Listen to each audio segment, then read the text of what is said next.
नमस्कार, सानियाज किचनमध्ये तुमचं स्वागत आहे. तर आजच्या रेसिपीचं नाव आहे रवा केक. चला तर मी बनवायला घेते.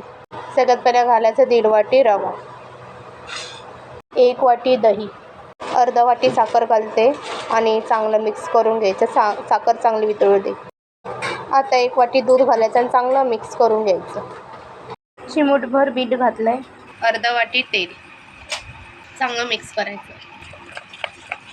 चांगलं फेटून झालंय. आता मी झाकून ठेवते 15 मिनिटासाठी, रवा चांगला फुलू दे म्हणून.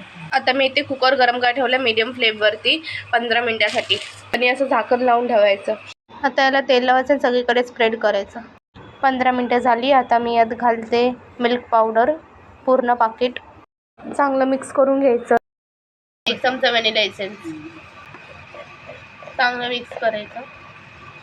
आता घालायचं 1 पाकिट इनो फ्रूट सॉल्ट आणि त्यावरनं थोडं दूध घालायचं आणि लगेच मिक्स करायचं. चांगलं फेटायचं. हे बघा चांगलं फेटून झालंय. या डब्याला तेल लावलं, त्याच्यावरती टुटी फ्रुटी घालते थोडी. टुटी फ्रुटी त्या बॅटरमध्ये पण घालायचं, चांगलं मिक्स करायचं आणि ते बॅटर त्यात घालायचं डब्यामध्ये. असं डॅब करायचं. वरून टुटी फ्रुटी घालायचं डेकोरेट म्हणून, मस्त वाटेल. हे बघा किती छान वाटतंय. आता गॅस बारीक केला आणि कुकरचं झाकण काढायचं. आता हे घालायचं बॅटर यात. हे जर रब्बर काढायचा. लो फ्लेमवरती 40 मिनिटं ठेवायचं.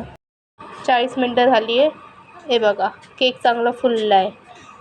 सुरी ठेवून बघते, बघा सुरी टोचून असं बघितलं चांगलं, बघा काय लागलं नाही म्हणजे केक रेडी. आता मी काढते. केक थंड होऊ दे. आता मी असं झाकून ठेवते.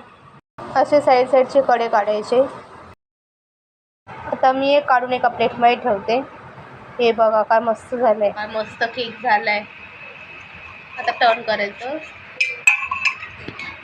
आता मी सगळ्या साईडला कट करून घेते. हे बघा सगळ्या साईडला कट करून झालंय. किती सॉफ्ट आणि स्मूथ झालंय.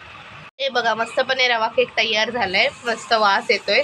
ही रेसिपी तुम्ही ट्राय करा, नक्की तुम्हाला आवडेल आणि कमेंट करून सांगा कशी झाली. लाईक शेअर सबस्क्राईब करा, इतरांनाही शेअर करा ही रेसिपी. चला भेटू पुढच्या रेसिपीला. बाय.